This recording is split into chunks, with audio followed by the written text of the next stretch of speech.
हाय हाय हाय हाय हाय, कैसी crystal and clear look आई है। ये टर्नकेटा और मुगानी की मिक्स सीडलिंग वेरिकेटेड गैस्टीरी हैं। इसना के जाते हुए इसके ऊपर शॉपर डाल के जाते हैं भाई, ये इनको खिला देते हैं। तो गाइज मैं जा रहा था फ्रेश होने, नहाने जा रहा था।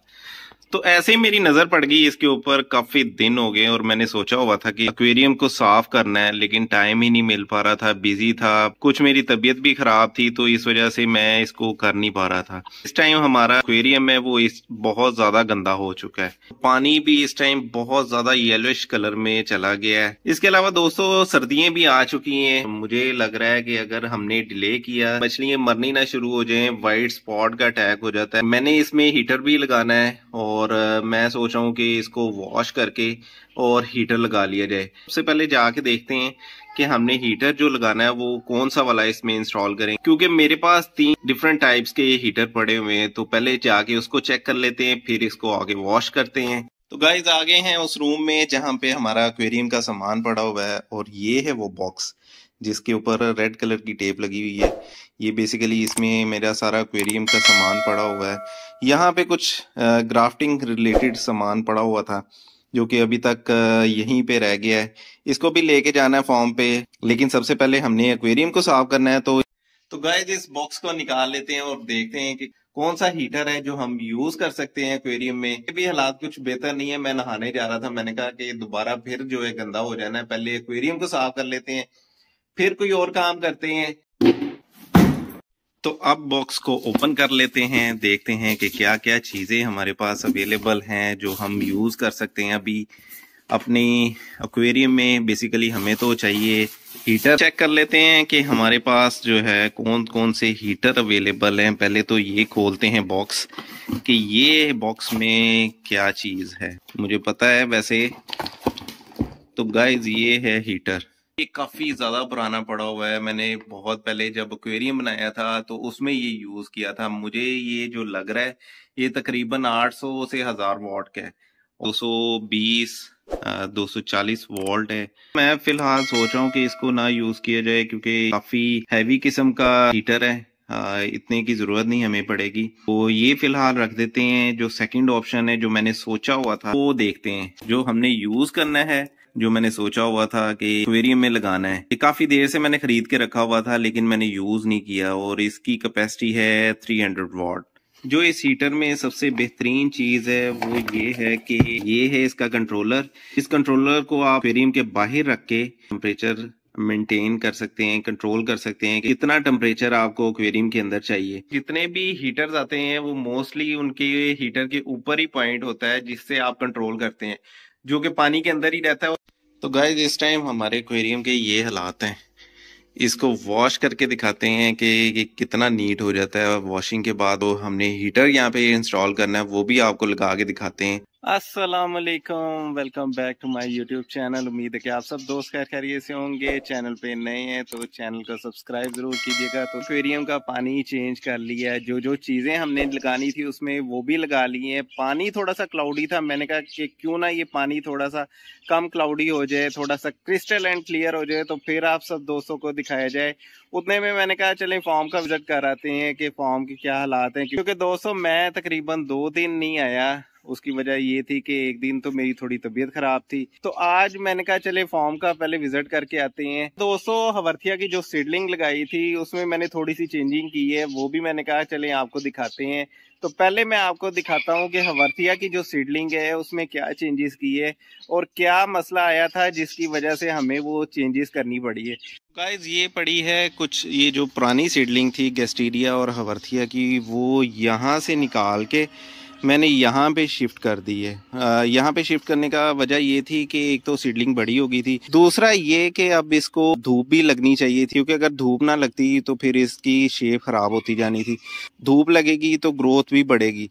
तो ये माशाल्लाह देखें कि हमारी ये टर्नकेटा और मुगानी की मिक्स सीडलिंग यहाँ पे लगी हुई है। इसके अलावा वेरिकेटेड गैस्टीरी हैं, इसकी सीडलिंग लगी हुई है। लेकिन दोस्तों हमारी जो फ्रेश सीडलिंग थी जो हमने लगाई थी और आपके साथ शेयर भी की थी, वो वाली सीडलिंग भी यहाँ पे पड़ी हुई थी। और हुआ कुछ यूं कि यहाँ पे डव आती रही है। जब मैंने सीडलिंग यहाँ पे लगा दी थी तो मैं पानी दे के चला जाता था और यहाँ पे कहीं डव आती रही है। और डव क्या करती थी, वो यहाँ पे जितनी भी सीडलिंग थी वो उखाड़ उखाड़ के फेंकती थी। वो शायद ये जो ऑस्मो कॉर्ड है इसकी वजह से आती थी और सीडलिंग को भी खराब करके जाती थी। इस चीज का बड़ा ख्याल करना पड़ता है क्योंकि बहुत सारे परिंदे हैं वो आते हैं, वो बहुत सारी सीडलिंग खराब करके जाते हैं। और डव जो है वो ये काम बहुत ज्यादा करती है और जो मैंने 2-3 महीने मेहनत की थी वो सारी जाया हो जानी थी अगर मैं देखता ना। अभी भी डव यहाँ पे आती है और अभी भी जो सीडलिंग बाहर है वो खराब करके जाती है। अब जो यहाँ पे सीडलिंग पड़ी हुई थी वो उसको फौरन उठा के मैंने यहाँ पे शिफ्ट कर दिया। एक तो यहाँ पे लाइट भी प्रॉपर आती है और लाइट का भी इशू नहीं है। दूसरा ये कि जब मैंने ये देखा कि भाई ये तो काम खराब है, ये तो सारी सीडलिंग खराब कर जाएगी, स्पेशली इतनी ज़्यादा मेहनत हुई है, तो फिर मैंने इन सारी सीडलिंग को उठा के यहाँ पे शिफ्ट कर दिया। और इसके ऊपर जो हमारे पास ये वाला केज हम यूज़ करते रहे हैं जब हमारी मुर्गियाँ बीमार थी उसमें हमने रखा हुआ था, ये मैंने इसके ऊपर रख दिया है। काफ़ी ज़्यादा बचत है। अगर ये ना करते तो जो मेहनत की हुई थी सीड पे, स्पेशली जो हार्ड लीफ पे बेतहाशा मेहनत होती है, वो सारी जाया जानी थी। तो अब दोस्तों डव तो यहाँ पे आती है लेकिन ये सीडलिंग बची रहती है। लेकिन थोड़ा सा ये इशू है कि क्योंकि ये अब मैंने ओपन रख दी है, डर रहेगा कि अगर बारिश आ गई तो बारिश नुकसान पहुंचाएगी। और आज की प्रिडिक्शन भी है रात की कि बारिश आ सकती है। तो नेट के ऊपर जब पानी गिरता है तो फिर वो बहुत बड़ा ड्रॉप बन के नेट से नीचे आता है। मैं जो ये केज यूज कर रहा हूँ इसी के ऊपर शॉपर डाल दूंगा। सीडलिंग हमारी माशाल्लाह कवर हो गई है, इस तरह मैं केज इसके ऊपर डाल देता हूँ और डव से बचे रहते हैं। अब मुझे ये लाजमी याद रखना है कि जाते हुए इसके ऊपर शॉपर डाल के जाना। आज क्योंकि बारिश की प्रिडिक्शन है तो ये ना हो कि सीडलिंग हमारी खराब हो जाए, तो जाते हुए इसके ऊपर शॉपर डाल देंगे।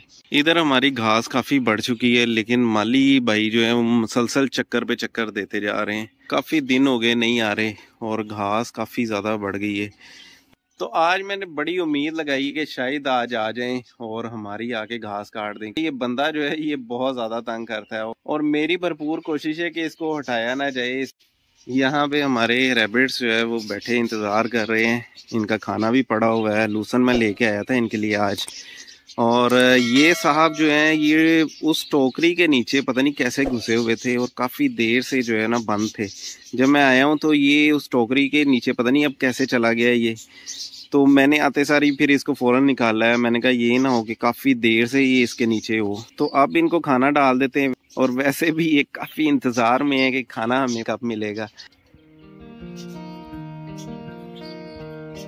कुछ देर पहले स्पेशली इनके लिए आके इनको कुछ डाल गया था ताकि जो है ना ये भूखे ना हो। मेरा चक्कर लगा तो मैंने कहा चलें इनके लिए लूसन भी ले आते हैं, भाई ये इनको खिला देते हैं। सर्दी थोड़ी ज़्यादा हो गई है और मैं ना कोशिश करता हूँ कि इनको ना फ़िश ऑयल भी देता रहूँ। मैं थोड़ा थोड़ा दाने में डाल के इनको फ़िश ऑयल भी देता रहता हूँ ताकि इनको सर्दी ना लगे।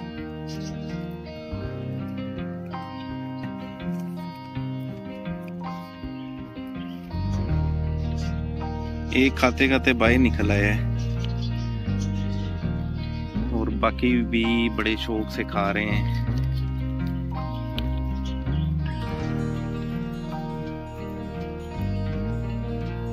ये वैसे बड़ी प्यारी अल्लाह ताला की क्रिएशन है, बड़े ही क्यूट से लगते हैं, खाना खाते भी और वैसे भी जो है ना बड़े ही खूबसूरत लगते हैं। तो गाइस अब हम अपनी मुर्गियों को भी नज़र डाल लेते हैं कि उनके क्या हालात हैं। यहाँ पे हमारे एस्ट्रोलॉब के क्या हालात हैं। तो मैंने आज अंडा भी नहीं उठाए आके और माशाल्लाह 2 अंडे दिए हुए हैं। एक ये अंडा पड़ा हुआ है और एक वो अंडा पड़ा हुआ है, वो बड़ी दूर जाके दिया है तो अब उसको पता नहीं कैसे निकालना है। तो गाइस अब इसको निकाल लेते हैं, ये ना हो कि ये अपने पाँव के नीचे ला के तोड़ दें, क्योंकि ये जब डर के भागते हैं तो फिर बहुत ज्यादा चांस होता है कि एग टूट जाएगा। लेकिन दोस्तों उससे पहले मैं आपको बताता चलूं कि 2 दिन पहले हमारी एक मुर्गी के पाँव से शदीद किस्म का खून बहना शुरू हो गया। वो पता नहीं उसको केज के अंदर क्या चीज लगी, खून रुकने का नाम ही ना ले। और गाइज वो मुर्गी ये वाली थी, यही मुर्गी हमें अंडा दे रही थी, क्योंकि मुझे थोड़ा सा अंदाजा था ये वाली मुर्गी हमें अंडा दे रही है। और इसी के पाँव से पता नहीं क्या चीज लगी, बड़ा शदीद किस्म का खून निकलना शुरू हो गया था और सारी यहाँ पे जगह भर गई थी। और जब खून बहना शुरू हुआ है, बाकी भी मुर्गियां उसके पाँव पे चोंच मारना शुरू हो गई थी।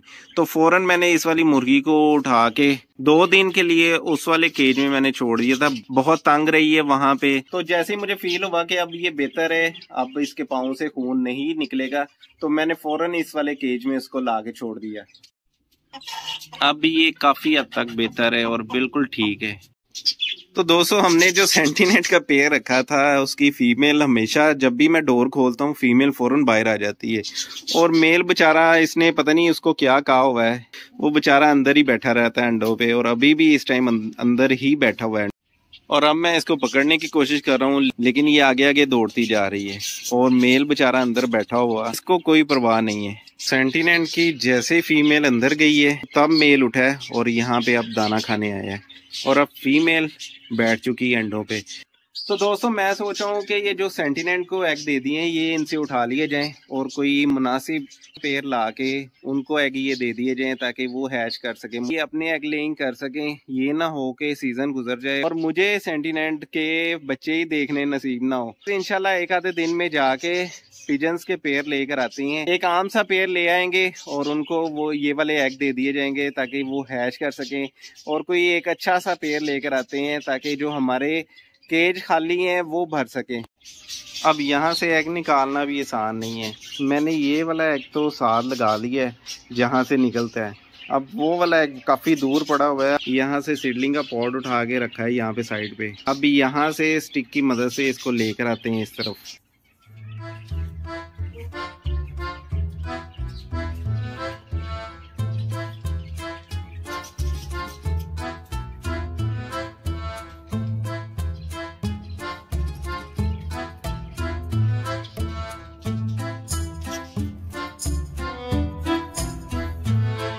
दोनों करीब आ गए हैं, अब निकाल लेते हैं इसको।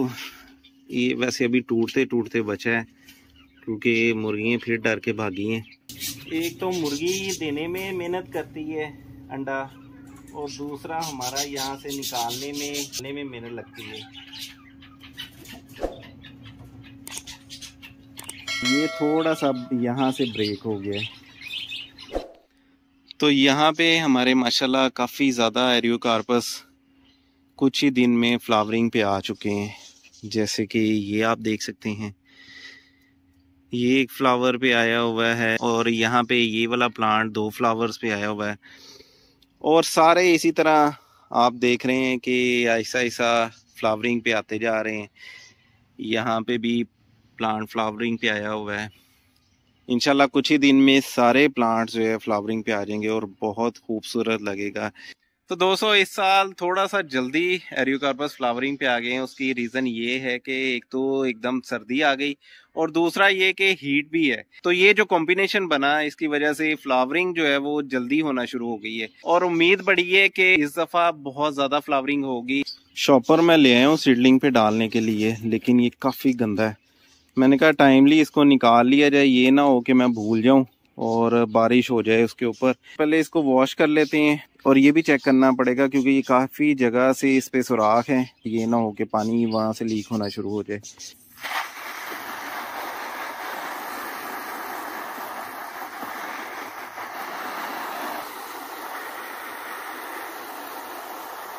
चॉपर मैंने धो के इसके ऊपर डाल तो दिया, लेकिन मुझे अभी भी डर है कि कहीं पानी जो है नीचे ना आ जाए। तो मैं अब करने ये लगा हूँ कि ये जो ट्रे हैं ये भी हाल इनके ऊपर डाल जाते हैं, ताकि दोस्तों पानी नीचे ना आए। और दूसरा तो एक ही दिन है, इंशाल्लाह कल जब आएंगे तो ये ट्रे यहाँ से उठा ली जाएगी। तो अब हमारा ये वाला मसला भी हल हो गया है। शॉपर से मुझे थोड़ा सा डर लग रहा था क्योंकि केज में एक बॉर्डर बना हुआ है, और बॉर्डर के ऊपर अगर शॉपर होता तो फिर वो ज़्यादा बेहतर होता। लेकिन ये ट्रे रखने का अब ये होगा कि पानी नीचे नहीं जाएगा। आय हाय हाय हाय हाय। तो गाइस देखें हमारे एक्वेरियम की कैसी क्रिस्टल एंड क्लियर लुक आई है। जब भी हम अपने एक्वेरियम को साफ करते हैं, ऐसे ही क्रिस्टल एंड क्लियर लुक आती है और बहुत ही खूबसूरत लगता है। जब पानी चेंज करते हैं ऐसे लगता है कि मछलियाँ भी क्लीन हो गई हैं, और इनके कलर बहुत ही ज़्यादा प्रोमिनेंट होने शुरू हो गए हैं। तो गाइस, जो चीज़ें हमने इसमें इंस्टॉल की हैं, एक तो हमारे पास ये थर्मामीटर पड़ा हुआ था, इसको लगाने की बड़ी कोशिश की है लेकिन ये लग नहीं पा रहा है। मुझे लगता है इसका जो कैचर है वो ख़राब हो चुका है। इसके अलावा मैंने हीटर भी इंस्टॉल कर दिया है। ये हमारा हीटर लगा हुआ है और हीटर के साथ ये वाला जो ब्लैक वाला आपको नज़र आ रहा है, ये बेसिकली इसका सेंसर है जो कि कंट्रोलर को बताता है कि इस टाइम पानी का क्या टेम्परेचर है।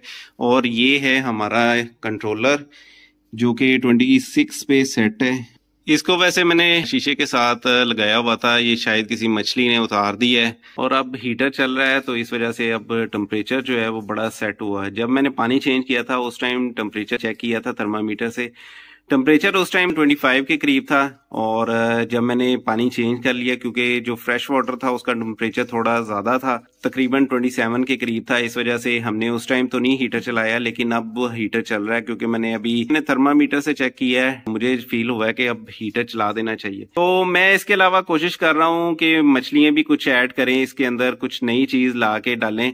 लेकिन जैसे ही कोई नई चीज़ आएगी तो इंशाल्लाह एक्वेरियम के अंदर ऐड करेंगे। बाकी दोस्तों इस वीडियो को करते हैं यहीं पे खत्म। उम्मीद है कि ये वीडियो आपको अच्छी लगी होगी। वीडियो अच्छी लगे तो लाइक जरूर कीजिएगा। मेरे चैनल एक्सोटिक प्लांट्स एंड पेट को सब्सक्राइब भी कीजिएगा।